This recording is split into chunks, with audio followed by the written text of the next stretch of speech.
welcome Mr. Jayashankar Jayaraman to episode number 55 of LinkedIn Live with Regal Unlimited. Welcome. Is it okay if I call you JJ? You may call me JJ, and I'm absolutely delighted to be here, but I'm even more excited that you said my name right. I'm so glad I could do that. So JJ, it was really a wonderful experience meeting you at Coaching Unlimited in Mumbai, 14 to 17th. We were together in class. And I'm very eager to hear what it was like for you. How did you come to choose a CU? But before that, I'd like to give a little introduction to JJ. So he's a seasoned global sales and business development executive. Pardon my, I'm not very well versed with this extensive terminology. Lots of experience, extensive leadership experience. Very well known for driving revenue growth, building high performing teams all over the world. He's also a PCC, and now JJ runs soft skills programs at very many companies, and he is very asked for, wanted motivational speaker. Some of which we've seen at CU also. I love the way you talk. I love the way you, uh, create stories, talk about your experiences, and all the time inspiring and motivating, even when we were together. So let's begin with what made you choose Coaching Unlimited, JJ. So good question. So I was actually undecided for a while. I knew I had to get my PCC renewed, and I was dithering should I get renewed or not because I said I know everything I need to know. I got certified as a PCC I think in 2015 or thereabouts, and Subhash was my mentor coach. I was speaking with him about it, and he said, "When did you last get renewed?" I said, "3 years ago." He said, "What was it like?" And for me, it was during COVID. So it wasn't interactive at all. You listened and you got your credits for it and you made your application and you got your renewal. So Subhash said, I think you'll enjoy doing it in person. So he's the one who actually converted me from a non-believer to an attendee. And, I'm delighted that he did it. It was an amazing experience, 4 days. So it was doing it in COVID versus not doing. I wanted something in person because I did want to renew my PCC, which expires at the end of this year. So, wow, cool. So it was more because Subhash convinced you, but you also said that I'm delighted that I attended it. So I'm very curious, JJ. You are such a seasoned coach. You've been practicing since 2015. You have a great business. You shared so many great experiences of your clients with us. What do you think after all that experience and being in the industry for so long, still were great takeaways for you with these 4 days? So it's interesting. I'd actually forgotten the core competencies and the markers. I had, Oh. I was doing it. I was practicing it, but I'd forgotten what each core competency was, what the markers were. So it gave me a chance to understand and internalize each competency, each marker. And until it started getting unconscious for me, what this ensures is that you don't miss out on stuff during coaching. And if you think you're going to miss out on something, it needs to be a conscious choice that you make rather than inadvertently. And sometimes you say, hey, I'm missing out, but I can't ask it directly. So maybe there's a more nuanced way of doing it. So it was confirming some of the things I was doing, and it did teach me a lot of new things as well. I actually think I'm a better coach after just 4 days and about 40 hours of coaching unlimited.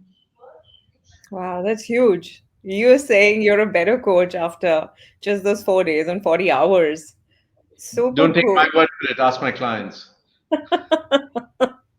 Oh, I would love to do that. In fact, I remember you saying right after the fourth day when we were just about winding up during lunch, you said you had a chemistry call with a new client, and you said you're going to try out all the things that you have now kind of relearned or remembered. How did that go? I'm quite curious. What shift did that create, that new conversation? So interestingly, the I don't know that there was that one split. There wasn't that crucible moment where I said, "Oh my God, everything's fallen into place." I equate coaching unlimited a bit like to going to a gym.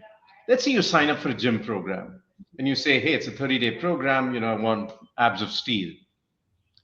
As you're going through it, it's painful. You realize how unfit you are. Maybe unfit's a strong term, but that's in the physical sense. I didn't feel that way as a coach. Mhm. I think you realize that there are many things you need to work on.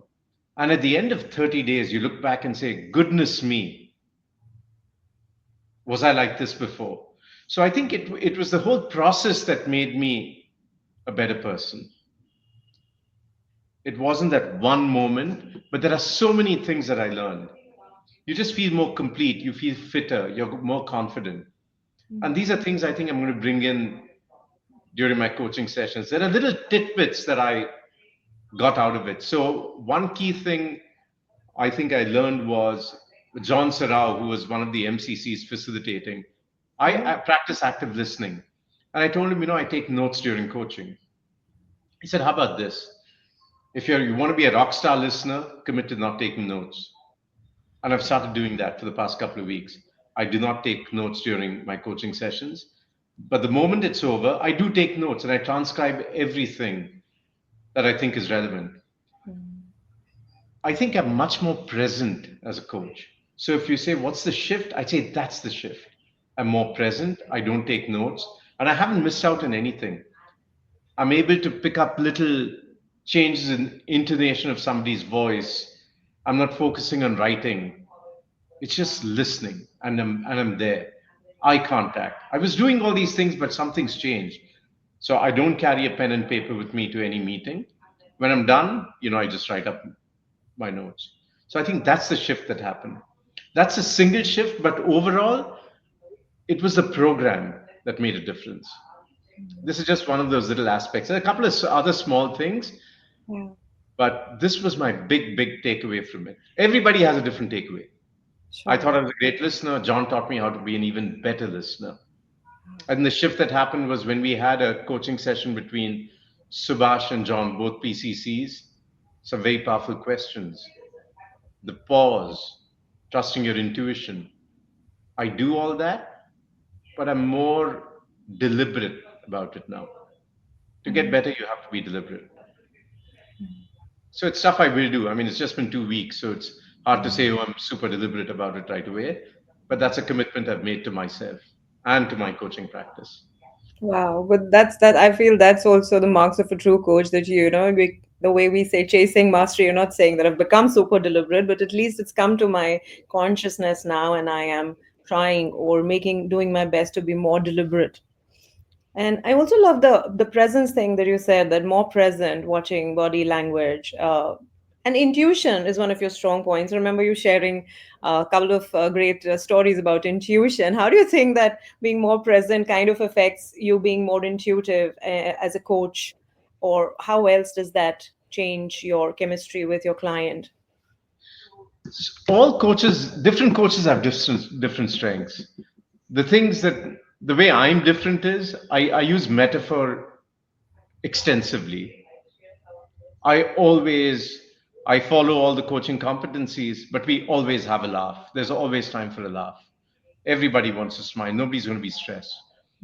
And in terms of, I think when you listen better, it kind of your antennae go up, and it feeds into that intuition gene that I have. It's really hard to explain. I'm not sure how I'd explain intuition, but you surrender to it and it works. We saw that during the session with John and Subhash, where he used just one key word which resonated with Subhash, Yeah. and that opened up so many things. But that comes from being a better listener. It's reading between the lines. Sure. And for listeners who don't know what JJ is talking about, John Sirrah, one of the mentors, did a coaching session, a demo coaching session for us with Subhash, also one of the mentors, being the client. It was an amazing session. And like JJ just mentioned, like even listening to it again kind of um, somehow is calming. I wouldn't even use any other word for it. It was so calming that coaching seemed spontaneous. And like you're saying, JJ, I can't explain it, can't put it into words, but there it was, reading between the lines, being more present. So Yeah, thank you it's for like sharing. I said, it's like being in a gym. They say, "Hey, how do you get so fit?" It's not one thing. It's so many different things. Absolutely. So, since you brought up these different things, the first 2 days were about coaching mastery and competencies, and the next 2 days were with PK, also one of the mentors, the business development. You've been in business, JJ, big business for such a long time. Yet, I remember you watching very observing each and everything, including the fact where, including the time when PK was showing his website, talking about niche, brand building. What do you think shifted for you with those 2 days of business development? I think chemistry. So we went through chemistry sessions. There were a couple of things I was missing out on during a chemistry session, which I learned from PK, and I wasn't missing as much on, how do I drive revenue? That's not been the issue for me. And nobody has a 100% strike rate with chemistry. All you can do is improve your probability of success. Sure. And in listening to different people having chemistry conversations, you pick up on little tidbits of things you can do to make your client more comfortable. So people say often, what do you think your developmental areas are? It's okay to say, what are your biggest strengths that you can leverage? It doesn't just have to be about development. So small things to make them more comfortable, which anyway you are going to do during the actual coaching engagement. So I think I learned a lot about how to do better chemistry sessions. Chemistry sessions are a big, I think, takeaway for me also. Being my second time attending Coaching Unlimited, I love how PK demonstrates chemistry sessions, and yeah, I mean that's all I can say about it too. Unless someone wants to come and attend and actually witness it, it's very difficult to describe what it is. So what else would you say? Connecting with so many different people, JJ. I think if I may say that you are a people's person. You get along so well with everyone. You have a different kind of the way you interact with each person is very very individualistic, very customized, if I may say so. That was my observation. How was it connecting with so many different people from the industry? Some new, some nuanced. So we are all equal. At the end of the day, it doesn't matter whether you're a PCC, MCC, ACC, not certified. We are all just people. And to run a successful practice, you've got to get along with people. Nobody wants to have a coach who they get stressed with. And it's about making that connection. Similarly, with clients, you need to know what makes them tick. You have to find common ground with them.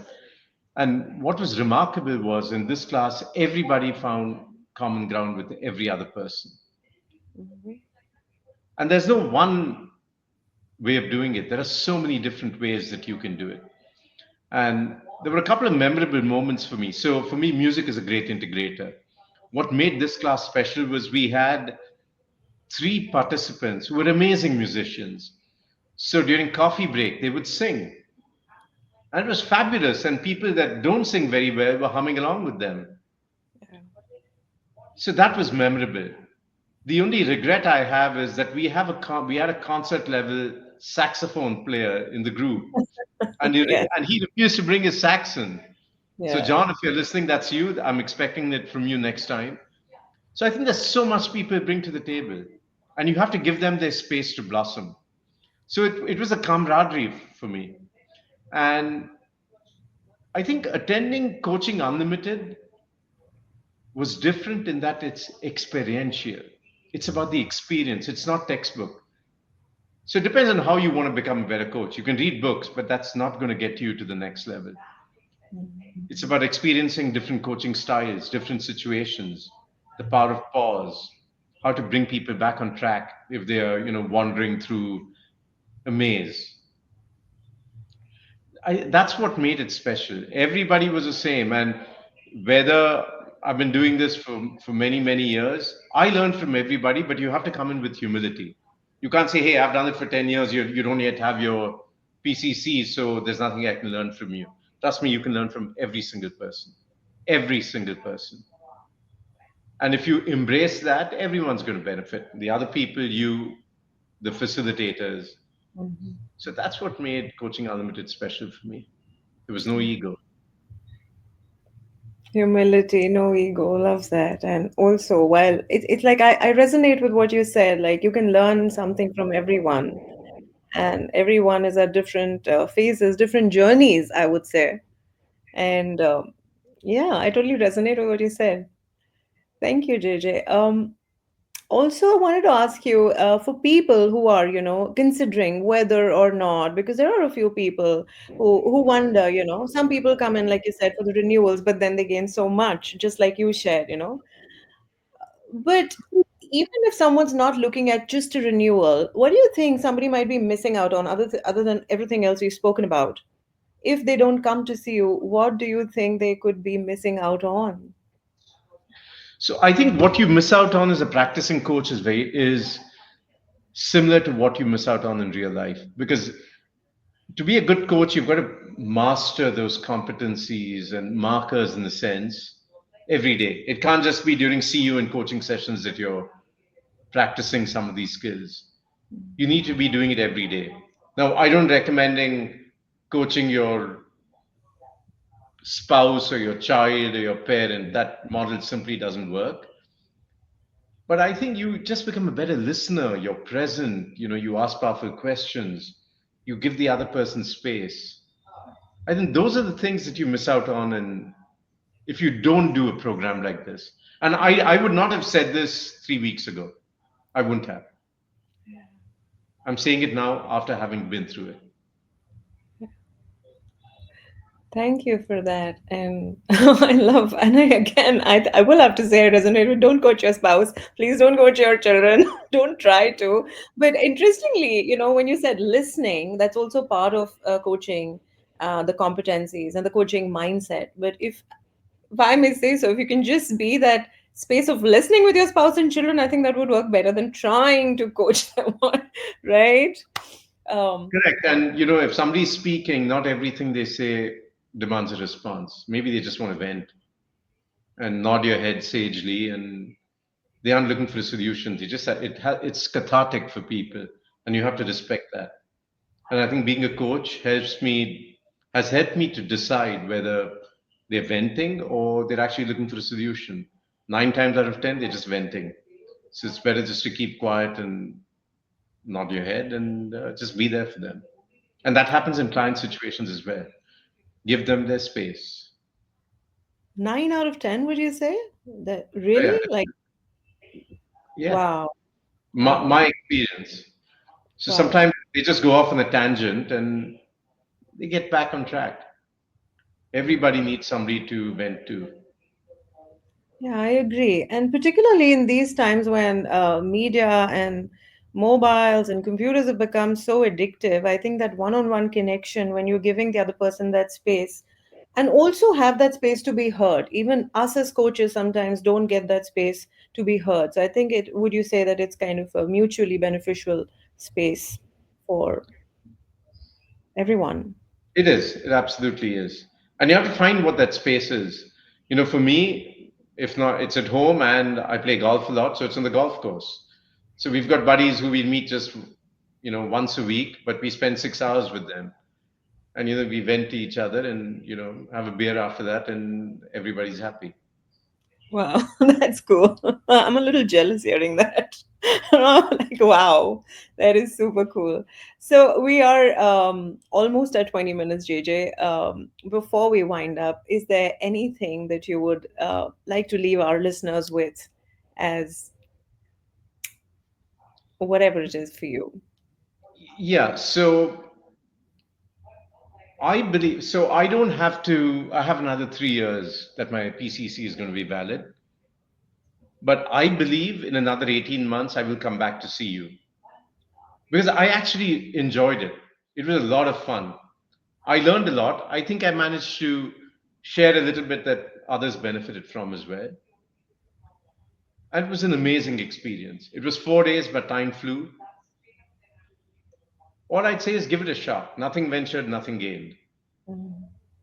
You can find ways of doing it online and other options. All I'd say is just try. a program like this, and I think you'll come out a winner.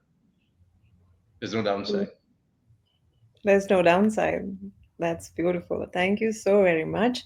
And once more, I'm truly grateful for you at this hour, knowing that you have an early wind up of the day, still sparing time to be here with us and our viewers. Very, very grateful, JJ. Thank you for your time. A very Hey, good thank night you, to you. Shweta.